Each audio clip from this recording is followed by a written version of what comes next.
commence en 1973 à Sacramento, en Californie. La tranquillité de la région est brisée par une série d'actes de cruauté envers les animaux. Entre 1973 et 1976, quelqu'un s'en prend aux chiens. Ces actes de violence, souvent commis la nuit, révèlent une personnalité troublée. L'individu utilise des projectiles et d'autres méthodes brutales pour blesser ou tuer les animaux du quartier. Ces actes, bien que cruels, sont généralement perçus comme des comportements antisociaux plutôt que criminels. Pourtant, ils marquent le début d'une escalade vers des crimes bien plus graves. Le 19 mars 1974, les activités criminelles s'intensifient dans la tranquillité apparente de Rancho Cordova. Un officier patrouilleur effectue sa ronde habituelle dans cette banlieue résidentielle paisible de Sacramento. La nuit semble ordinaire jusqu'à ce qu'un couple signale des bruits suspects provenant de la maison voisine. Une tentative de cambriolage. Le policier se rend immédiatement sur place, mais à son arrivée, l'intrus s'est déjà volatilisé dans l'obscurité. À l'intérieur de la maison, il découvre une scène troublante. Le cambrioleur a tué sauvagement le petit chien de la famille, un acte de cruauté gratuite et incompréhensible, laissant une première trace de violence derrière lui.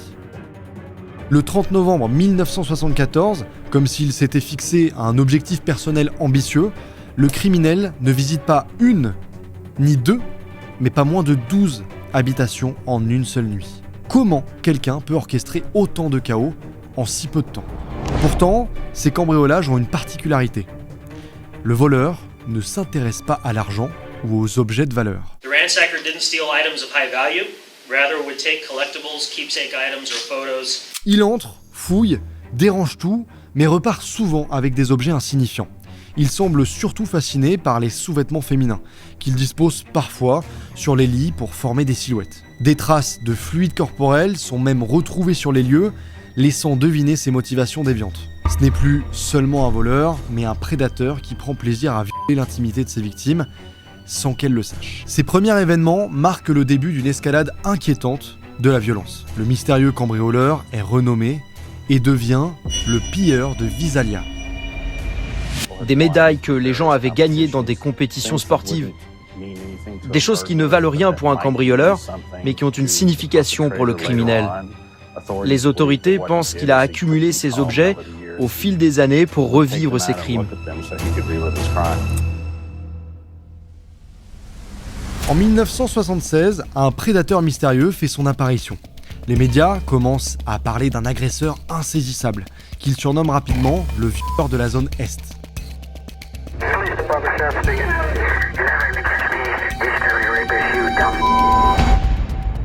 Au début, personne ne comprend vraiment l'ampleur de la menace. Cet homme s'introduit dans les maisons sans être détecté, neutralise ses victimes et les terrorise avant de disparaître, comme s'il n'avait jamais été là. Les agressions deviennent de plus en plus fréquentes. La police n'arrivait pas à l'identifier, et il a continué.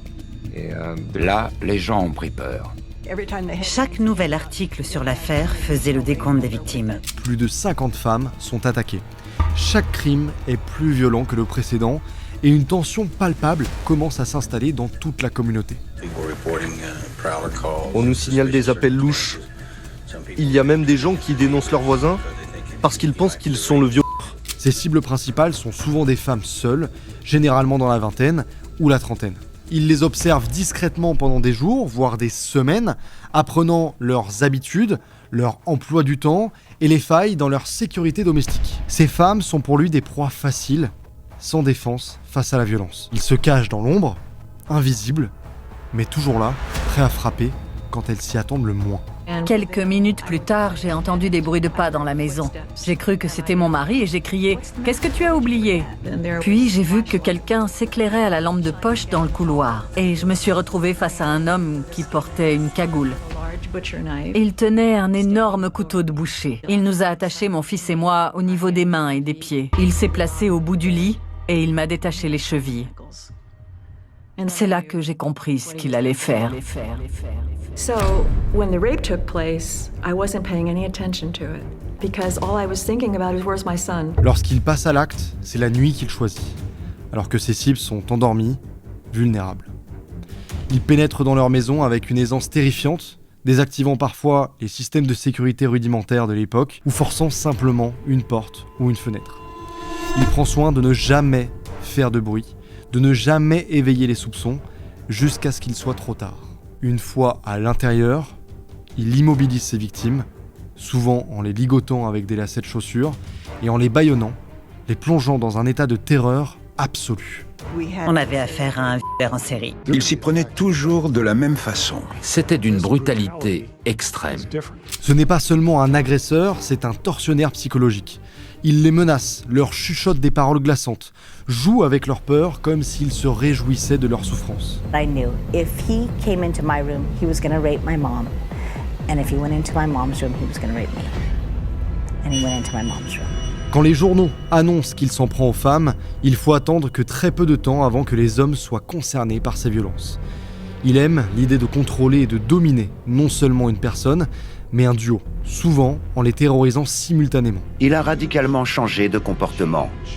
Il ne s'attaquait plus aux mêmes cibles. Il s'introduisait dans des maisons même si un homme était là, ou dont les occupants étaient armés. Il prenait le contrôle de la situation en les attachant. Ensuite, il violait la femme alors que son mari était présent. Il dit à mon mari de se mettre sur le ventre et m'ordonne de lui lier les mains dans le dos. Puis il m'attache les mains, moi aussi, et resserre les nœuds sur mon mari. Il choisit des couples mariés ou vivant ensemble.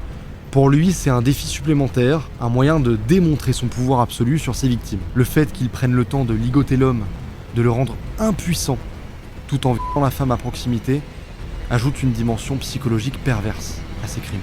I went to bed before she did, and I wake up to this guy standing in my room, and he's got a revolver in his hand, and he instructed her to tie my hands. He's raping her. I hear some whimpering. I'm fucking 21 years old. That's my fucking girlfriend out there. This whole thing has been going on for 25 or 30 minutes, okay? So I gotta look at her, and I gotta see this look in her face.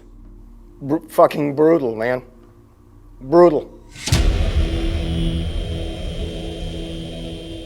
Pour certains couples, il va jusqu'à attacher l'homme dans une autre pièce, lui posant des assiettes sur le dos pour s'assurer qu'il n'ose pas bouger, sous peine de se faire tuer. Il veut non seulement infliger de la douleur physique, mais aussi créer une souffrance émotionnelle et mentale insoutenable. Pour les victimes, l'horreur ne s'arrête pas à l'acte lui-même, car le sentiment d'insécurité persiste longtemps après son départ. After 42 years, I still sleep with 2 phones and the keys on the bed when my husband is away.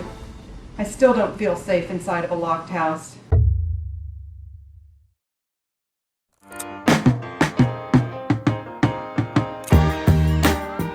Sacramento, une ville autrefois paisible, où les gens laissaient leurs fenêtres grandes ouvertes la nuit pour profiter de la fraîcheur qui vient de l'American River. Les portes étaient rarement verrouillées et les habitants se sentaient en sécurité dans leur quartier. Mais tout a changé. Les fenêtres sont désormais barricadées. Les portes sont fermées à double tour, parfois même renforcées avec des serrures plus sophistiquées, installées à la hâte par des familles terrifiées. Le simple bruit d'une branche contre une fenêtre suffit à provoquer des sursauts. I imagine a lot of women in the area are scared and are nervous. If they could just kind of get to know each other's habits, their neighbors' habits, and call in if they see or hear anything suspicious at all. Les magasins de bricolage ne désemplissent plus, pris d'assaut par des clients venus acheter tout ce qui pourrait améliorer la sécurité de leur foyer. Des systèmes d'alarme dernier cri, des barreaux aux fenêtres, des chiens de garde, chaque maison devient une forteresse. Les policiers organisent des réunions citoyennes pour apprendre aux habitants comment sécuriser leur maison avec des moyens de fortune. Ils conseillent d'accrocher des clochettes aux portes et aux fenêtres ou encore de poser des fils reliés aux tables de nuit pour être alertés à la moindre intrusion. La nuit, le ciel de Sacramento est envahi par le bruit des hélicoptères. On entend leurs pales résonner dans l'obscurité et on voit leurs projecteurs puissants fouiller chaque centimètre de la ville, éclaboussant les jardins et les bois alentours d'une lumière blanche et crue. Personne n'est à l'abri de cette surveillance omniprésente, mais cela ne suffit pas à apaiser la peur qui s'est installée. Les ventes d'armes explosent.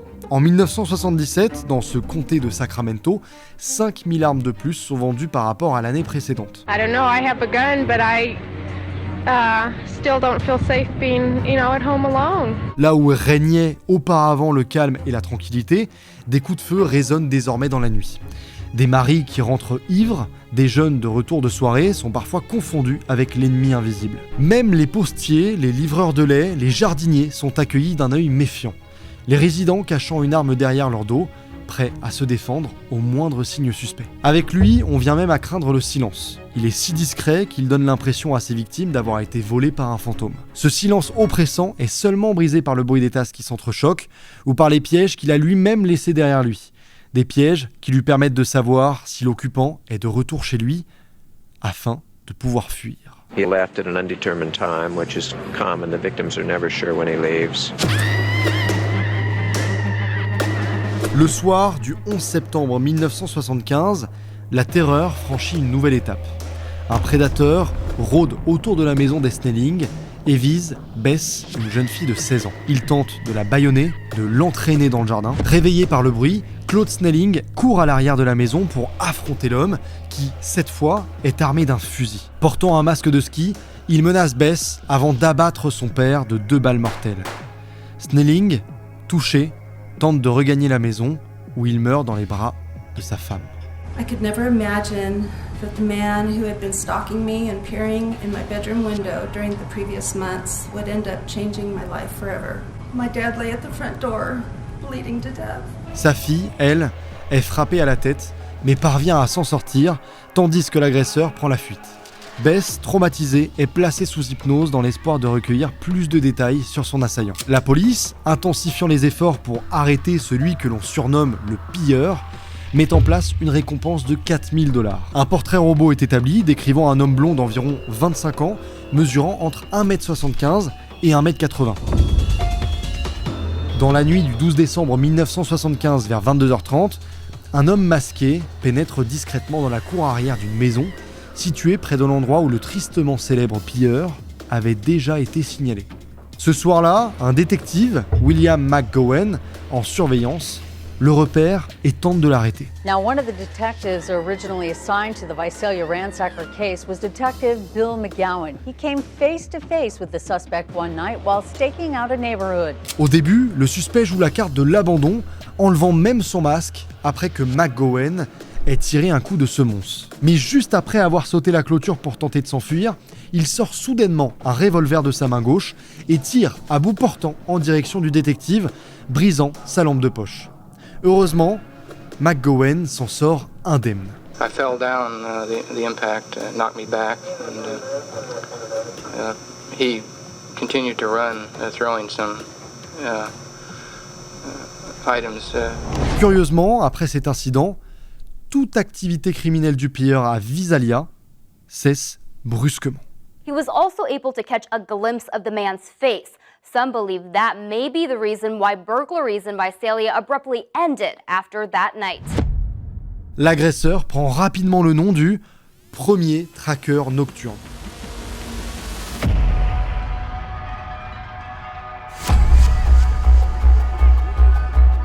Quelques mois plus tard, dans la nuit du 29 au 30 décembre 1979, ce même homme entre dans l'appartement de Robert Offerman, 44 ans, et Debra Alexandra Manning, 35 ans, à Goleta. Les deux sont tués par balle et les voisins entendent des coups de feu. Lorsque les corps sont découverts, Offerman est trouvé avec ses liens défaits, suggérant qu'il a tenté de se défendre contre l'agresseur. Dans la nuit du 12 au 13 mars 1980, un autre drame se produit. Cette fois à Ventura, à 1 heure au sud de Goleta, où Charlene Smith, 33 ans, et Lyman Smith, 43 ans, sont assassinés. Charlene est violée avant d'être tuée. L'agresseur utilise une bûche pour les frapper à mort. Un nœud particulier est retrouvé sur les poignets de Charlene, le même que celui observé dans les attaques précédentes du violeur de la zone Est. Le tueur avait pris une bûche. Il l'avait ramassée dehors. Elle venait d'un oranger qui avait été abattu. Il a pris ce bout de bois dans la maison et il l'a utilisé pour frapper à mort mon père et ma belle-mère. Ils ont eu leur tête écrasée par cette bûche et le meurtrier l'a laissée là, sur le lit. Puis, dans la nuit du 18 au 19 août 1980, Case Ellie Harrington, 24 ans, et Patrice Briscoe Harrington, 27 ans, sont tués à coups de matraque dans leur maison de Dana Point, situé à 200 km au sud de Ventura. Après ce drame, le frère de Case dépensera des millions pour soutenir une loi qui autorise la collecte d'ADN sur les criminels en Californie. And this case has even changed the law in California. Since 2009, all adults arrested or charged with a felony in California must submit a DNA sample for inclusion in the state database. Enfin, dans la nuit du 26 au 27 juillet 1981, Cherry Domingo, 35 ans, et Gregory Sanchez, 27 ans, sont tués dans la maison de Domingo à Goleta. Ces meurtres marquent les 11e et 12e victimes depuis le début de cette vague de terreur. Le nombre de meurtres continue de grimper jusqu'à celui de Janelle Cruz, une jeune femme de 18 ans. Le 4 mai 1986, à Irvine, en Californie, elle est brutalement attaquée chez elle, frappée à la tête et au visage. Ce meurtre marque la dernière attaque connue de ce tueur inaccessible. Le mode opératoire était le même, mais une fois dans la maison, le rôdeur attachait ses occupants, violait la femme et ensuite tuait ses victimes. Il était bien plus violent qu'avant. Et en 1986, la série s'est arrêtée. Les raisons ne sont pas claires. Peut-être que l'intensification des enquêtes policières a fini par l'effrayer, ou peut-être a-t-il tout simplement vieilli, perdant ce désir meurtrier qu'il avait animé pendant des années. Au milieu de tout ça, une question persiste. Et si ce tueur, qui échappe constamment aux autorités, tirerait en réalité profit de la terreur qu'il sème ? Avec le temps, il gagne en confiance. Il devient de plus en plus audacieux, allant même jusqu'à s'arrêter brièvement lorsqu'il est repéré, comme pour défier ceux qui tentent de le capturer avant de s'effacer à nouveau dans l'ombre. À mesure que ses crimes s'intensifient, il commence à jouer ouvertement avec la police et les médias, en utilisant ses victimes pour créer des rebondissements. Un jour, il lance un avertissement glaçant. Vous pouvez dire aux flics que j'aurais pu tuer 2 personnes ce soir. Si je ne vois pas ça partout dans la presse et à la télé, je tuerai 2 personnes demain. Face à cette menace, la police et les journalistes n'ont d'autre choix que de céder, craignant d'aggraver la situation. Le titre, nouvelle attaque de l'East Area Rapist, mort imminente. Puis, le 18 mars 1977, une nouvelle escalade dans le sadisme. Le département du shérif reçoit plusieurs appels anonymes entre 16h15 et 17h. Au bout du fil, une voix ricanante se présente comme l'East Area Rapist et annonce fièrement « J'ai déjà repéré ma prochaine victime, vous ne m'aurez jamais ». Et comme s'il voulait prouver qu'il ne bluffait pas, il fait de cette déclaration une réalité. Une jeune fille de 15 ans devient sa 15e victime. And he's got a beige ski mask on, he's got a t-shirt on, he's got a tool belt and boots, but he's not wearing any pants. Alors, une idée émerge. Et si l'East Area Rapist était un policier ? Cette hypothèse, avancée par Richard Shelby, un enquêteur de l'affaire dans les années 70, paraît de plus en plus plausible. La découverte d'une goutte de sang sur l'une de ses victimes pousse les autorités à analyser l'ADN de centaines de policiers de Sacramento qui correspondent au portrait robot. DNA testing has been seen as a scientific breakthrough in identifying criminal suspects ever since it was introduced in court in the late 1980s. By matching the DNA patterns in blood, skin, or other tissues, scientists can single out one person among billions. Mais contre toute attente, les résultats sont négatifs. On avait enfin des éléments à exploiter. Et à partir des échantillons, le laboratoire a pu établir l'empreinte génétique du prédateur. Son ADN n'était même pas répertorié dans notre base de données. Comment était-ce possible ? Et pourtant, ce que personne ne sait encore, c'est que le tueur est bel et bien un policier en uniforme qui, à la tombée de la nuit, se transforme en un prédateur aussi agile et furtif qu'un félin. L'observation et la discrétion sont ses plus grands atouts. Il devient tellement audacieux qu'il réussit même à obtenir les adresses de ceux qui les traquent. Les enquêteurs eux-mêmes se sentent désormais ciblés et ils ont raison. Le tueur avait déjà prévenu sa 21e victime qu'il s'en prendrait à eux. Un soir, il parvient à se rendre au domicile de Richard Shelby, l'enquêteur dont je vous parlais plus tôt. Son fils, Tom, raconte au matin qu'il a vu un homme cagoulé, lampe torche en main, l'observer depuis le toit pendant la nuit. Shelby, bouleversé, commence à craindre pour la sécurité de sa famille. Désormais, lorsqu'il sort patrouiller de nuit, ses collègues font des rondes devant chez lui. Une question se pose alors, qui chasse qui dans cette enquête.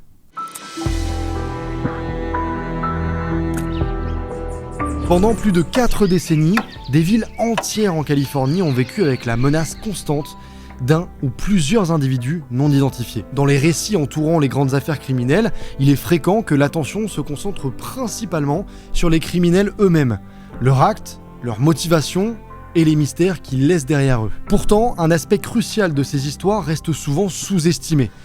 Les sacrifices personnels et professionnels des enquêteurs qui se battent pour résoudre ces énigmes terrifiantes. Dans cette affaire, les enquêteurs ont supporté un fardeau particulièrement lourd.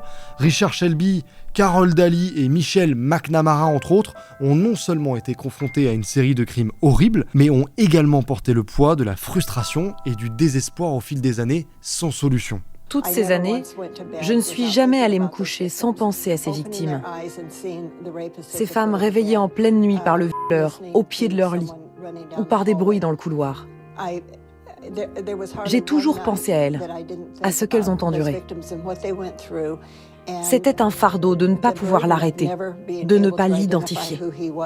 Shelby et Daly ont vu leur équilibre personnel et familial ébranlé, tandis que McNamara, en cherchant à raviver l'enquête, a subi une détérioration tragique de sa propre santé mentale. Prenons l'exemple de Richard Shelby, détective au département du shérif du comté de Sacramento. Il est plongé dès le début dans l'enquête du violeur de la zone Est. Shelby a passé des heures interminables à examiner les scènes de crime, à chercher des liens entre les différentes attaques, à coordonner les efforts avec d'autres services de police. Mais malgré toute son implication, il s'est retrouvé comme perdu dans une brume épaisse. Les coïncidences ont été nombreuses, mais rien de concret ne lui a permis de relier l'affaire de Visalia à celle du violeur de la zone Est. Tout ce qu'il a eu en possession, ce sont des portraits robots qui ne mènent nulle part, et une liste de victimes qui ne cesse de s'allonger. Et la pression est devenue insupportable. Il y a eu un là, dans la rue qu'on vient de traverser, et il y en a eu un autre, là, dans cette rue. Malgré tout, même pendant sa retraite, il n'a jamais vraiment lâché prise. Shelby est resté engagé dans l'affaire, continuant à offrir son expertise aux enquêteurs actifs. Il a même écrit un livre, Hunting a Psychopath, pendant lequel il a raconté son combat acharné pour tenter de mettre un visage sur ce monstre. Mais ce dévouement acharné a eu un coût. Les années d'enquête l'ont profondément marqué, créant des cicatrices sur sa vie personnelle et l'isolant de sa famille, tout en générant un stress qui a pesé lourdement sur ses épaules. Carol Daly, quant à elle, a joué un rôle essentiel dans cette enquête, en apportant non seulement son expertise policière, mais aussi un soutien crucial aux victimes. Les policiers, majoritairement des hommes, n'avaient reçu aucune formation pour gérer ce type de situation. Lors des interrogatoires, ils coupaient souvent la parole aux victimes, leur demandant des faits bruts, sans aucune considération pour leur état émotionnel. Une victime de 15 ans, par exemple, en plein récit de l'attaque qu'elle avait subie, s'est vue interrompre « On veut juste les faits, rien que les faits ». Ce qui avait intéressé certains enquêteurs, c'était des détails complètement inappropriés, comme la taille du sexe de l'agresseur. Si vous deviez comparer un hot dog, ce serait plus petit, et un cornichon, réfléchissez.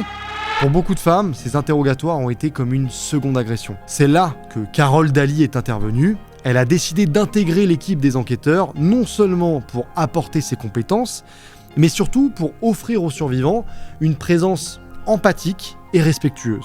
Carol a souvent dû porter ce fardeau seule, sans se plaindre, tout en continuant à se battre pour les victimes et à chercher la justice. Victime de numéro 25. Là, 26e attaque du violeur. Et puis, il y a Michelle McNamara, qui a apporté une perspective totalement nouvelle à l'affaire. Écrivaine et blogueuse dans les crimes réels, elle trouvait important de n'accorder qu'un nom, le Golden State Killer, à tous les différents profils criminels, afin d'attribuer à une seule et même personne tous ces crimes. Le Los Angeles Magazine l'avait approché pour lui demander d'écrire un article dessus. C'est comme ça qu'elle l'a renommé le Golden State Killer. The Golden State Killer. The suspected Golden State Killer, the notorious Golden State Killer. McNamara a relancé l'enquête avec une intensité incroyable. Elle s'est immergée dans les aspects les plus sombres de l'affaire, tentant de comprendre ce que d'autres enquêteurs avaient laissé en suspens et cherchant à résoudre ce mystère qui semblait jusque-là insurmontable. Michelle McNamara a avancé une théorie. La clé pour découvrir l'identité du Golden State Killer pourrait se trouver sur les sites de généalogie en ligne. qui ont explosé en popularité aux États-Unis ces dernières années. Il n'y avait pas de suspect, mais ce qui se passait en même temps, c'était l'explosion des sites de généalogie génétique. Des gens partout dans le pays, tout à coup, enregistrent leur ADN dans des bases de données informatiques. L'un des enquêteurs s'est dit « On n'a plus rien à perdre, essayons ça ». Elle explique que ce qu'il faut faire maintenant, c'est de comparer l'ADN du violeur en série avec les millions de profils disponibles sur ces sites. Avec un peu de chance, un nom finira par sortir de l'ombre. Ce site web vous permet de retrouver des parents, et tout d'abord des parents vivants, afin que vous en appreniez plus sur votre histoire familiale. Il faut faire un test pour obtenir vos données génétiques. Ensuite, vous les enregistrez sur le site et vous pouvez voir si certaines personnes partagent de l'ADN avec vous. Elle a partagé ses expériences avec un courage admirable, mais peu à peu, l'enquête l'a consumée. Elle disait avoir un cri logé en permanence au fond de la gorge. Sa recherche de justice a pris un tel poids sur sa vie qu'elle a finalement été emportée par cette obsession en 2016. Pour elle, le visage du tueur restera à jamais flou. Elle a su raviver l'intérêt du public grâce à son livre « Et je disparaîtrai dans la nuit », publié à titre posthume en 2018. Contrairement à Shelby et Dali, Michelle McNamara ne sera plus là pour constater que le but de sa vie a été atteint. Mettre enfin un nom sur un criminel qui a terrorisé la Californie pendant 10 ans avant de s'évanouir dans la nature. The East Area Rapist, Original Night Stalker, not a very memorable name, but he's one of the most prolific criminals California has ever seen.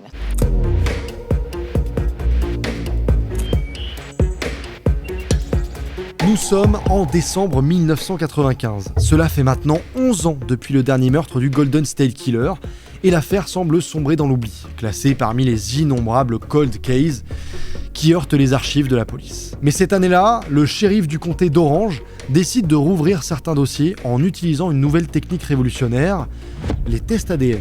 Today we're going to launch a national campaign to help identify the East Area Rapist, Golden State Killer. All the witnesses, all the original investigators, everybody's going to start passing away. It's now or never. Les enquêteurs reprennent les dossiers des crimes autour de Sacramento, où des échantillons de semences avaient été recueillis, mais jamais analysés avec cette nouvelle technologie. Les résultats sont stupéfiants. Ils découvrent que tous ces crimes horribles sont l'œuvre d'un seul et même homme.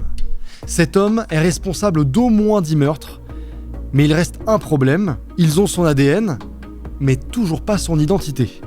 Une nouvelle impasse. There were names that would come up that really look good, and you would work them and work them and work them, and nothing. Puis en 97, les enquêteurs font un lien entre ces meurtres et les agressions du violeur de la région Est, qui a frappé entre 76 et 79. But we looked at the reports and said it is the same.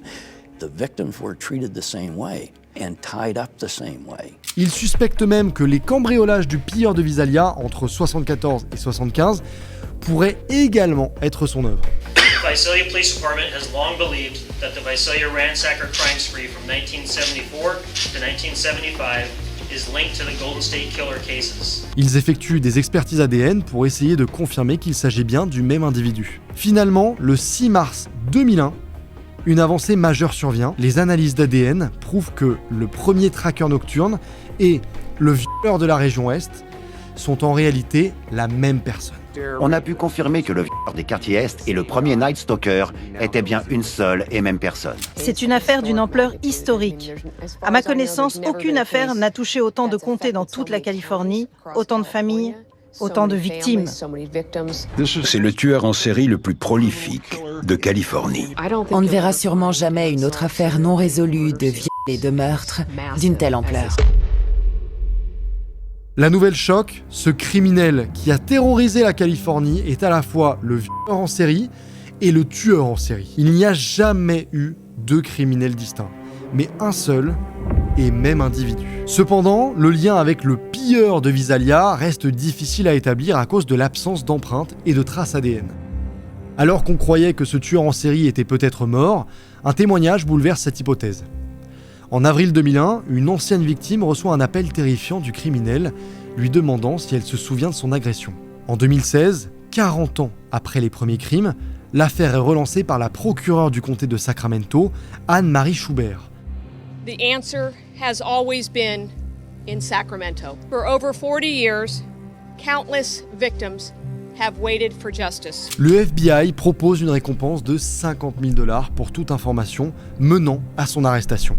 Mais c'est grâce au progrès de la généalogie génétique que les enquêteurs feront une percée décisive. En utilisant des échantillons d'ADN trouvés sur les scènes de crime, ils créent un profil génétique du tueur qu'ils soumettent à GEDmatch, une base de données généalogique en ligne, comme l'avait suggéré Michelle McNamara. Même si le tueur n'a jamais soumis son ADN sur Internet, un membre de sa famille l'a fait. Du côté de la branche paternelle, on n'arrivait pas à progresser, car elle nous ramenait en Italie.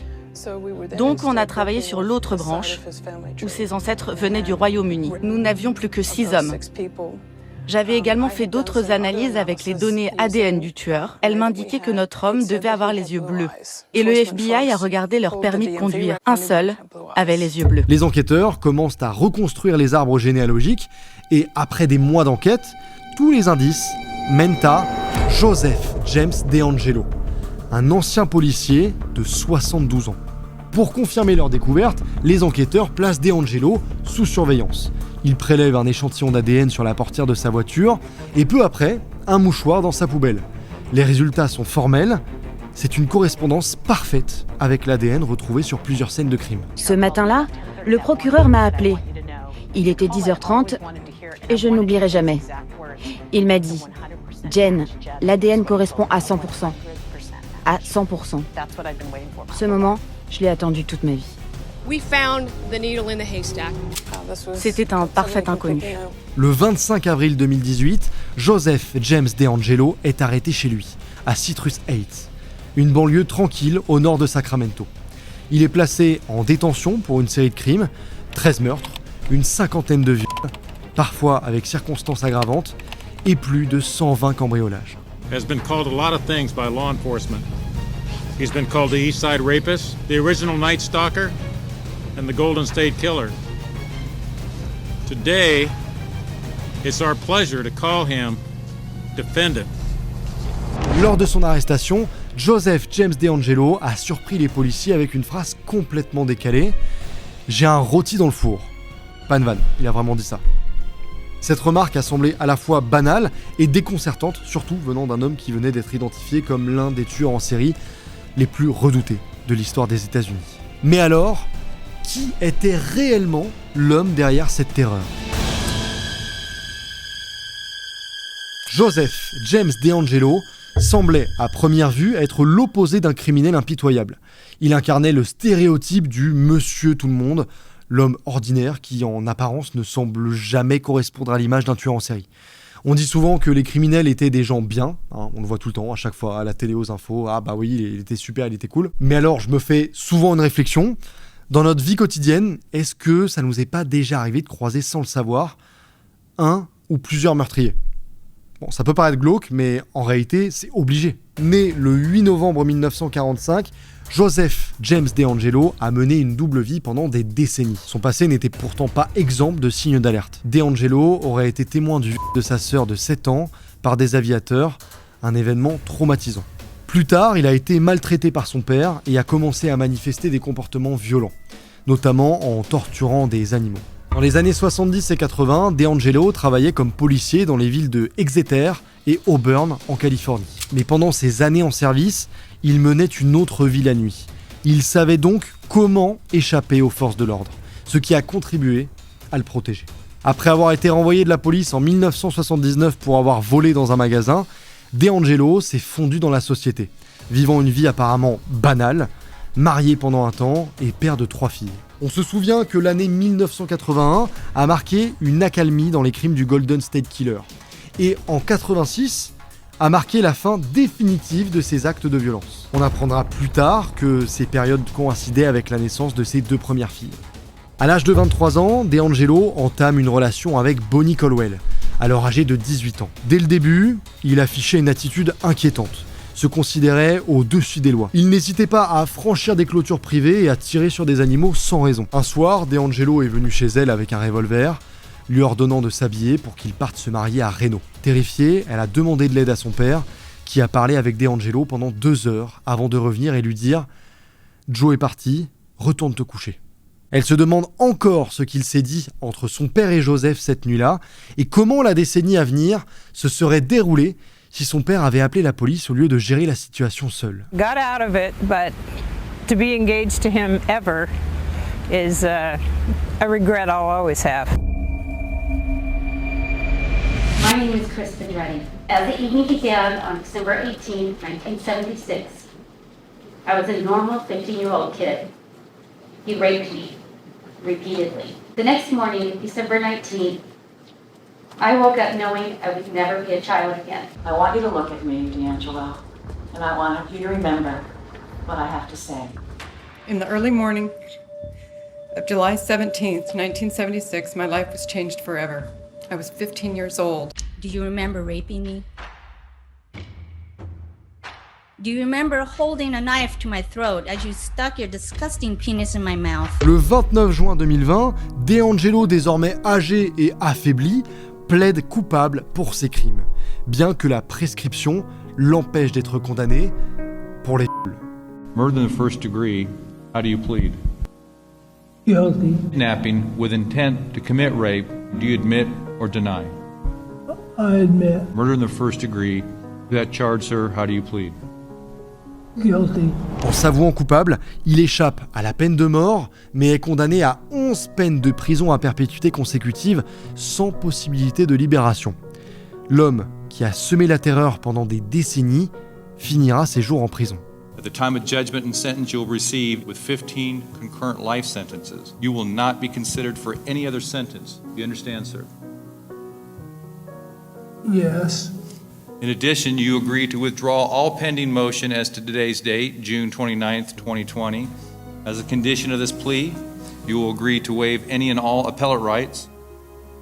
Do you understand the terms of this plea, Mr. DeAngelo? Yes, Your Honor. Avant de s'excuser devant les victimes. I've listened to all your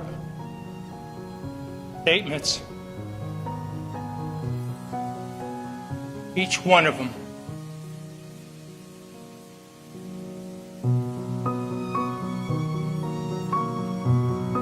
And I'm